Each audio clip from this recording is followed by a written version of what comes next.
지난 시간에 생각해보자 이렇게 말씀하면서 뭘 생각하느냐, 대조되는 것이 세 가지가 나왔는데 겉사람, 속사람, 잠깐과 영원, 그리고 보이는 것, 보이지 않는 것. 그 모든 것의 결론, 왜 그러냐라고 말하면 보이는 것은 잠깐이고 보이지 않는 것은 영원하기 때문이다, 이렇게 말씀을 하고 있습니다. 그래서 지난 시간에 생각해보자 해서 속사람과 겉사람에 대해서 생각한 것을 기억합니다. 여러분도 동일하게 기억이 날 거죠? 나겠죠? 자, 오늘도 생각해 봅시다. 여러분, 양심적으로 산다는 것도 사실은 어렵습니다. 살아보셔서 아시지만 양심을 지켜가면서 양심대로 산다, 이게 참 어렵습니다. 하물며 정상적인 그리스도인으로 예수 믿는 사람으로 떳떳하게 산다, 얼마나 고난이 많겠어요. 또 얼마나 걸리적거리는 게 많고요, 미혹하는 거 많고, 타협하려고 하는 것들이, 세상적인 것들과 타협하려고 하는 그 미혹하는 시련이 얼마나 많겠습니까? 그리스도인으로 산다는 게 어느 시대든 어느 사회에서든 쉬웠던 적이 결코 없었습니다.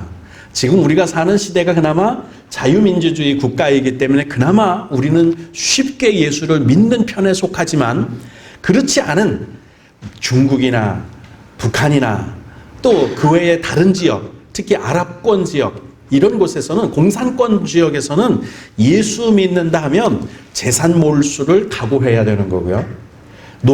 자녀들은 거의 가족들은 노예로 팔려가거나 이러던 시절도 있었고요.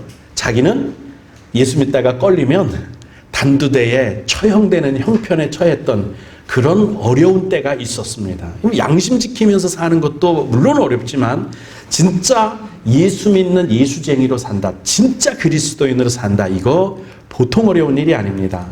생각하기는 교회 아무 때나 올 수 있고 아무 때나 다닐 수 있는데 뭐가 그렇게 어려워 싶지만, 진짜 하나님의 말씀을 지키고 하나님의 말씀을 가지고 산다는 게 보통 어려운 게 아니에요. 특히 예수 믿는다 하면 정체된 삶이 아니거든요.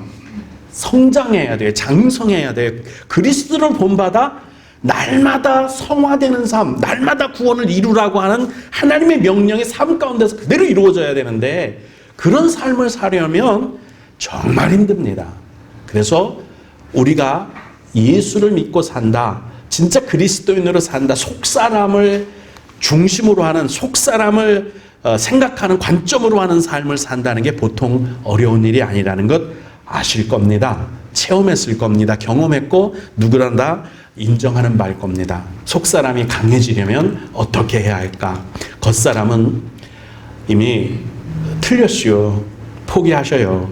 아무리 열심히 겉사람을 위해서 비싼 거 처바르고 비싼 거 먹고 불로 장생초를 구해봤자 80년 넘으면 그 건강을 지킬 수가 없습니다. 겉사람은 후패한다, 그렇게 말합니다. 저희 아버님이 81세십니다. 아직 살아계십니다. 79세, 80세까지는요 아주 건강하게 사셨어요. 그런데 올 봄이었을 겁니다. 작년 가을인지 올 봄인지 잘 기억 안 나요. 우리 집사님들 몇 분은 보셨을 거예요. 교회로 올라오다 보면 또랑이 있죠. 그 또랑이 옆에 있는데 제가 그 또랑을 일을 하느라고 펄떡 건너 뛰어갔습니다. 그랬더니 저희 아버님도 쫓아오더니 당신도 할 수 있을 것 같으니까 거기를 펄떡 건너 뛴 거예요. 마음은 됐는데 몸이 안 된 거예요. 콱 쑤셔 박혔어요. 난리가 나는 줄 알았습니다. 집에서, 저 밑에 집에서 사택에서 교회로 올라오는데 빠른 길이 어떻게 오느냐면 그냥 된장 똑 있는 데를 가로질러서 또랑을 펄떡 건너 뛰어서 오면 기역자로 오지 않고 일자로 대각선으로 질러 오니까 빠르잖아요. 그래서 저는 그렇게 옵니다. 그러니까 우리 아버님도 따라서 하고 그냥 오다가 턱 넘어진 거예요. 그러니까 집사람들이 쫓아가서 이렇게 세웠죠. 그리고 왜 그러셨어요? 했더니 우리 아들이 건너뛰니까 나도 건너뛸 수 있을 줄 알았지.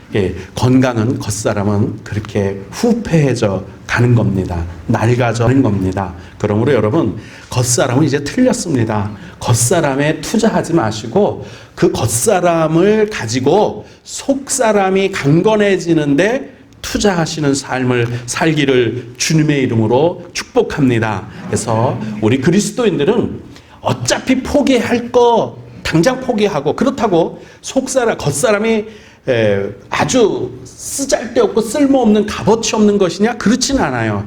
겉사람이 튼튼하고 겉사람이 할 일을 제대로 해야 속사람을 위한 서비스, 속사람을 위한 봉사, 속사람을 위한 노동, 이런 것들을 할 수 있으니까, 심지어는 건강하니까 교회 나와서 예배 드리는 거 아니에요. 그러니까 살아있는 동안 육체, 겉사람도 잘 관리하시는데, 관리하는 목적이 뭐냐?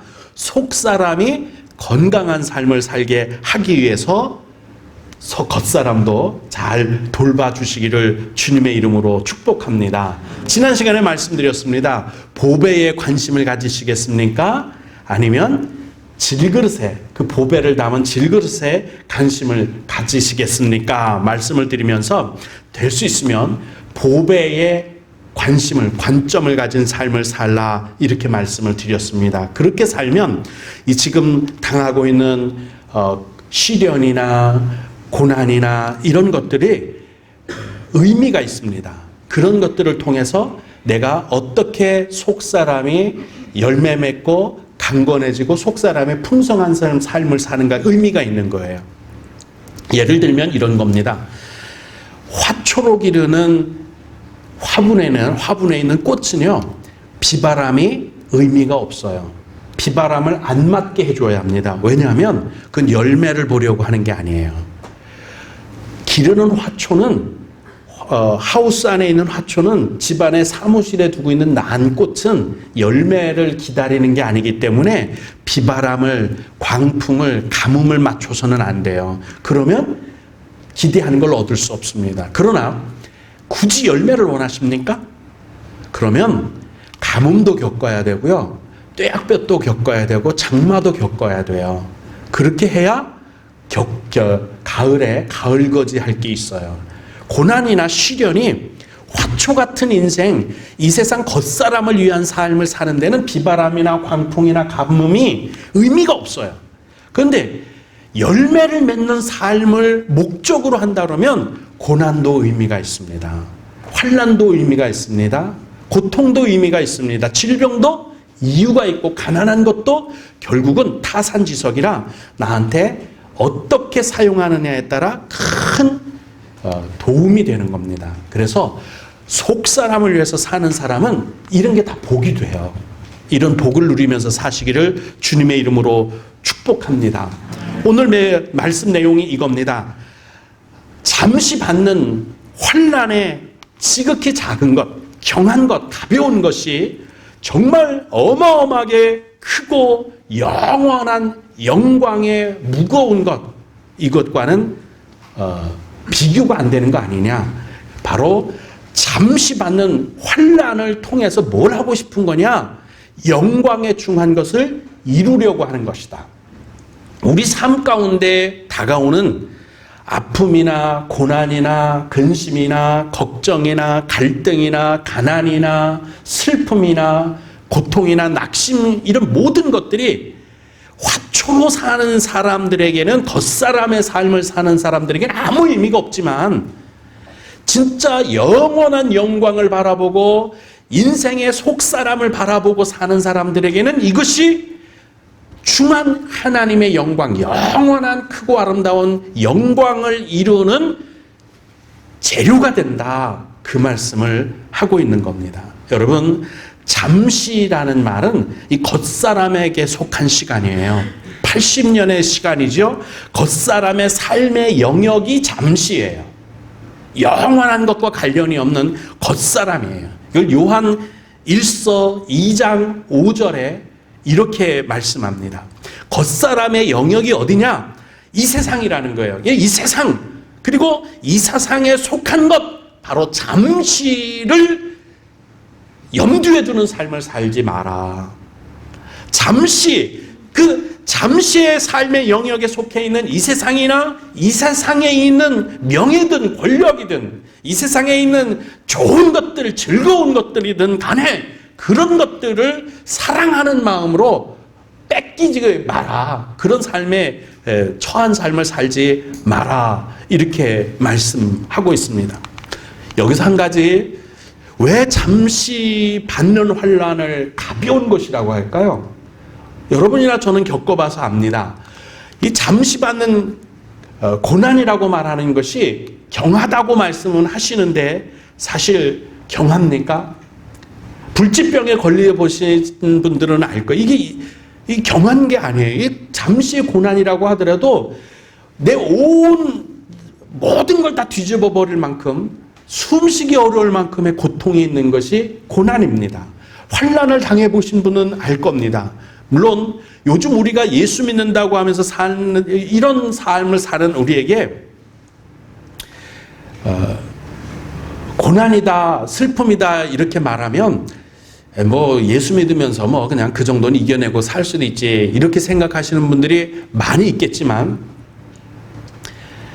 예수 믿는다고 열심히 주일도 지키면서 식당도 닫지 않았는데, 식당도 닫았는데, 주일을 지켜서 주일날은 쉬었는데, 그리고 예배를 잘 참석했는데도 불구하고 부도가 나고 가족 간에 불치병이 있고 고질병에 걸리고, 그리고 근심 걱정거리, 자녀들의 걱정거리, 떠나갈 날이 없는데 이거 가벼운 걸까요? 겪어보신 분들은 내 인생에 가벼운 것이 하나도 없는 고난이 점철된 삶이었다 알 수 있었을 겁니다. 근데 왜 성경은 가벼운 것이라고 말을 했을까요? 저는 곰곰이 생각하고 이렇게 결론을 내렸습니다. 첫째는 끝이 있는 것이기 때문에 아무리 고통스러운 것들이라도 가볍다라고 말씀하신 거예요. 만약에 지옥처럼 영원히 그 고난이 끝나지 않는다면, 물방울이 이마에 떨어지는 것도 영원히 계속된다면 이거 보통 고난이 아니고 보통 힘든 일이 아닙니다. 근데 아무리 바늘로다가 찔러대도 시간이 마치는 시간이 있다면 소망이 있는 거예요. 참으면 돼. 기다리면 돼. 인내하면 돼. 그래서 끝이 있기 때문에 가볍다고 하는 게 아닐까 생각을 합니다. 여러분, 지금 내가 짊어지고 있는 내 몸에 배어있는 질병이나 또는 낙심할 만한 일들이나 내 삶 가운데 나를 괴롭히고 있는 일들이 언제까지 될 것 같아요? 결국은 끝이 있습니다.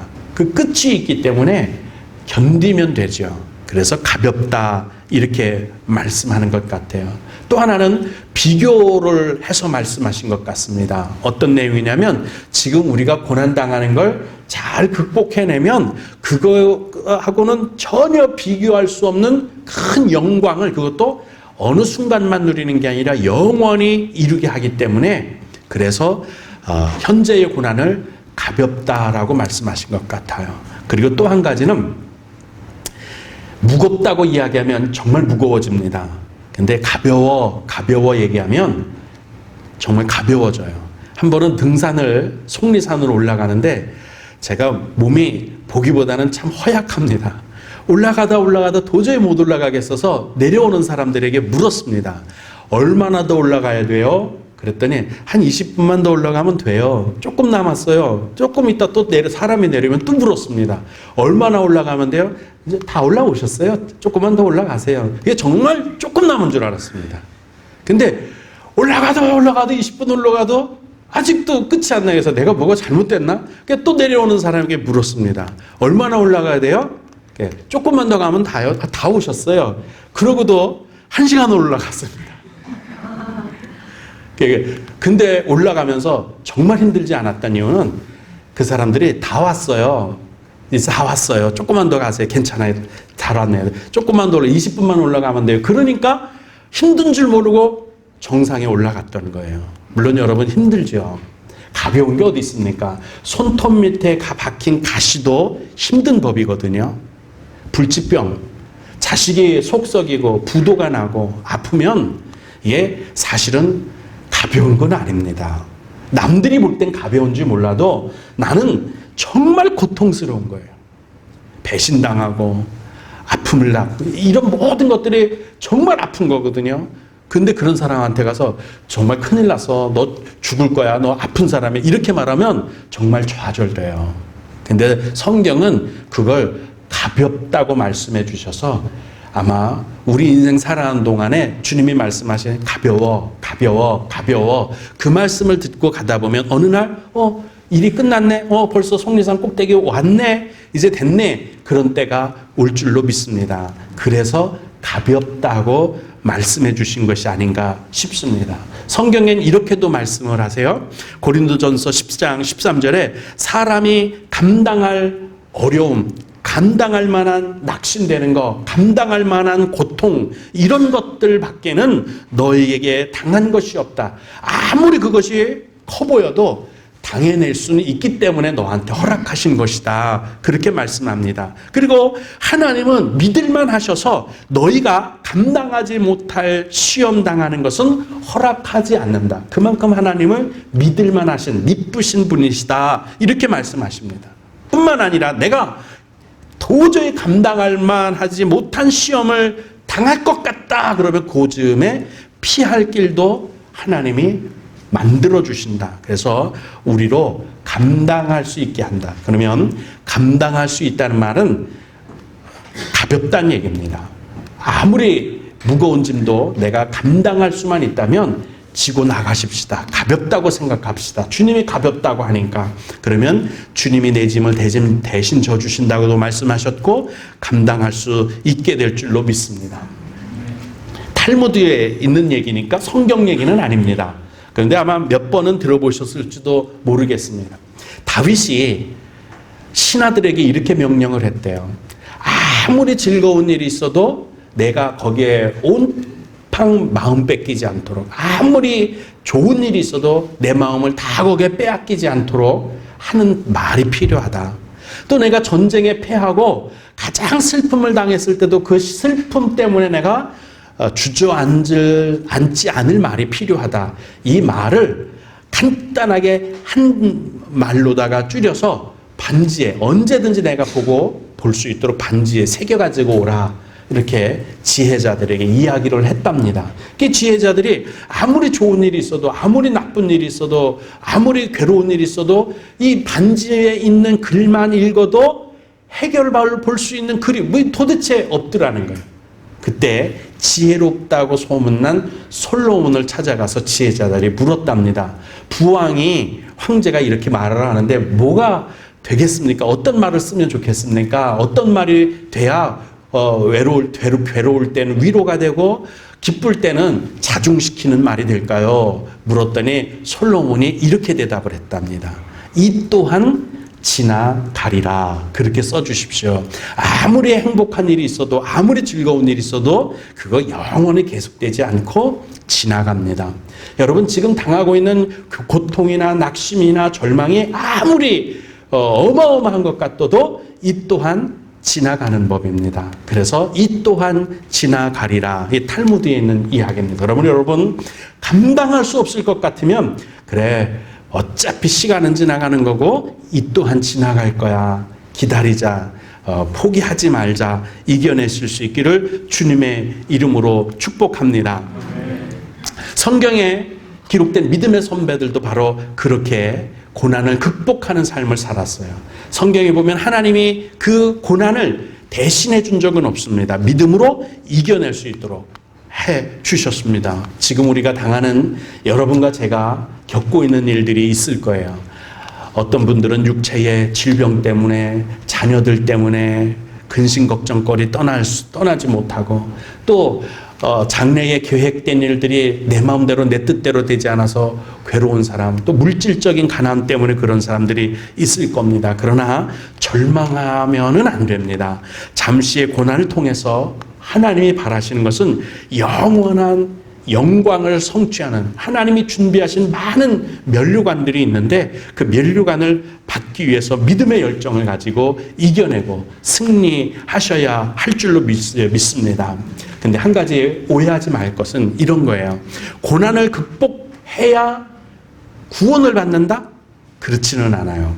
구원은 그것과 관계없어요. 나는 맨날 고난에 오면 실족하고 좌절하고 3개월 동안 또 교회도 안 나오고 어려운 일 있으면 삐쳐서 교회도 안 나오고 나는 어려움만 당해도 실족하는데 구원 못 받을 거야. 그렇지는 않아요.